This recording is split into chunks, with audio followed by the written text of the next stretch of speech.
Hello friend, आपका स्वागत है मेरे यूट्यूब चैनल पे। यह वीडियो क्लास 7th विषय संस्कृत के बच्चों के लिए है और जो बच्चे संस्कृत में अच्छे मार्क्स लाना चाहते हैं यह उनके लिए वीडियो है, क्योंकि इस वीडियो में विषय संस्कृत का मोस्ट इम्पोर्टेंट क्वेश्चन करेंगे जो same to same question paper में आएगा, जो कि फाइनल एग्ज़ाम में आ सकता है। तो चलो स्टार्ट करते हैं। तो हमारा पहला क्वेश्चन है, चित्रम दृष्ट्वा मंजूषया सहायतया चत्वारि वाक्यानि रचित। यानी कि यह क्वेश्चन चित्र आधारित पे है। मंजूषा और चित्र दिया गया होगा, जिसकी सहायता से हमें मंजूषा की सहायता से हमें चित्र को देखकर वाक्य बनानी है। इसके लिए मैं आपको इस स्क्रीन पे कुछ टिप्स यानी कि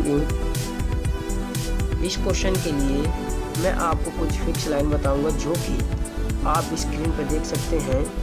और मैं आपको बताना चाहता हूं कि चाहे कोई भी चित्र आ जाए, यही फिक्स लाइन लिख देनी है, आपको 5 में से 5 मार्क्स मिल जाएंगे। चलते हैं अगले क्वेश्चन। पादनाम मेलनम कृत्वा वाक्य रचनानम कुरुत्वा। यानी कि इस क्वेश्चन में मिलान करने वाला क्वेश्चन है। इस क्वेश्चन के लिए आपको कर्ता और क्रिया आनी चाहिए, जो कि आप स्क्रीन पे देख सकते हैं। इसको पढ़ें और याद करें। और तो इस प्रकार आपका दूसरा क्वेश्चन भी कंप्लीट हुआ। तो चलते हैं अगले क्वेश्चन की ओर। हमारा क्वेश्चन है 3, उचित धातु रूपाणि चित्वा रिक्त स्थानानि पूरयत। यानी कि इस क्वेश्चन में कुछ खाली स्थान दिए गए होंगे, उसको हमें धातु रूप की सहायता से हमें भरने होंगे। इसके लिए आपको धातु रूप को पढ़ना ज़रूरी होता है। अगर आपको धातु रूप आता है तभी इस क्वेश्चन को कर सकते हैं हम।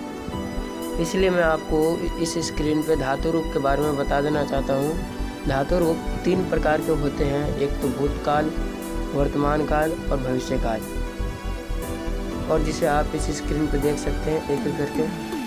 तो यह वर्तमान काल की कुछ फिक्स लाइनें हैं। अगर इसमें पट धातु के लिखने के लिए आ जाए तो कुछ इस प्रकार या भूतकाल की कुछ फिक्स लाइनें हैं जो कि इसको देख लेंगे। और पट धातु का आए तो कुछ इस प्रकार लिखेंगे। इसी प्रकार भविष्य काल का कुछ फिक्स लाइनें देख लें। अगर इसमें पट धातु के लिखने के लिए आ जाए तो कुछ इस प्रकार लिखेंगे। अगर आप इसको याद कर लेते हैं तो आपका तीसरा क्वेश्चन भी कंप्लीट हो जाएगा। तो चलते हैं अगले क्वेश्चन की ओर। तो हमारा अगला क्वेश्चन है चौथा, उपसर्ग आधारिताम शब्दान संयोजन विभाज्य व लिखित। यानी कि यह क्वेश्चन उपसर्ग पर आधारित है। इसमें हमें शब्दों को संयोजन यानी कि जोड़ना है और उसे विभाजन यानी कि उसको तोड़ना है, और उसको हमें जो खाली स्थान दिया गया हो वहाँ पे हमें लिखना भी है। इसके लिए मैं आपको बता देना चाहता हूँ कि उपसर्ग होता क्या है। पहले उपसर्ग वो होता है जो शब्द के पहले आता है। इसमें एक तो मूल शब्द होता है, एक उपसर्ग होता है और एक मूल शब्द होता है। तो इस क्वेश्चन में ये भी पूछ सकता है कि उपसर्ग और मूल शब्द को छाटिए। इसीलिए मैं आपको उपसर्ग के बारे में कुछ बता देना चाहता हूँ। उपसर्ग जो कि स्क्रीन पे है, आप इसे देख सकते हैं और पढ़ लीजिए। और हमेशा याद रखिए उपसर्ग शब्द के पहले लगता है। चलते हैं हम अपने अगले क्वेश्चन की ओर। हमारा अगला क्वेश्चन है 5वां, मंजूषाया अंडानाम कृत्य पदानि चिन्हित्वा। इसका मतलब है कुछ हिंदी में अंक दिए गए होंगे। इसका मतलब है कि कुछ अंक दिए होंगे, उसको हमें संस्कृत में लिखना है। इसके लिए आप 1 से 100 तक गिनती याद कर सकते हैं, जो कि बहुत ईजी है। सबसे पहले 1 से 10 याद कीजिए, बाकी सब में जैसे ये सब अपने आप ही याद हो जाएगा। तो आप स्क्रीन पे देख सकते हैं 1 से 100 तक गिनती, जो कि संस्कृत में है। तो चलते हैं अगले क्वेश्चन की ओर। तो हमारा अगला क्वेश्चन है 6 यानी 6, अधुलिखित शब्दानाम कृत्य मंजूषा चित्वा संस्कृत पद लिखत। यानी कि इस क्वेश्चन में हमें एक मंजूषा दिया गया होगा और शब्द दिए गए होंगे। यह शब्द हिंदी में होंगे जो कि हमें संस्कृत में लिखने हैं, तो हम मंजूषा की सहायता से लिखने होंगे। तो आप कुछ हिंदी के शब्द को संस्कृत में शब्दों के बारे में पढ़ के जाइएगा, और मैं आपको कुछ स्क्रीन में बता देता हूँ, देख लें। तो चलते हैं अगले क्वेश्चन की ओर। तो हमारा अगला क्वेश्चन है 7वां, मंजूषा पद सहायतया क्रियापदम चित्वा वाक्यानि पूरयत। यानी कि आपको इस क्वेश्चन में क्रियापद आनी चाहिए। क्रियापद आएगी तो आप इस क्वेश्चन को आराम से कर लेंगे। तो मैं आपको क्रियापद कुछ स्क्रीन पर दे देता हूँ, आपको पढ़ ले। इस पढ़ते ही आपको समझ आ जाएगा। और जो आपको ना समझ में आए आप कमेंट करके कह सकते हैं, मैं आपके लिए अलग से वीडियो बना दूंगा। तो चलते हैं हमारा अगला क्वेश्चन है 8वां।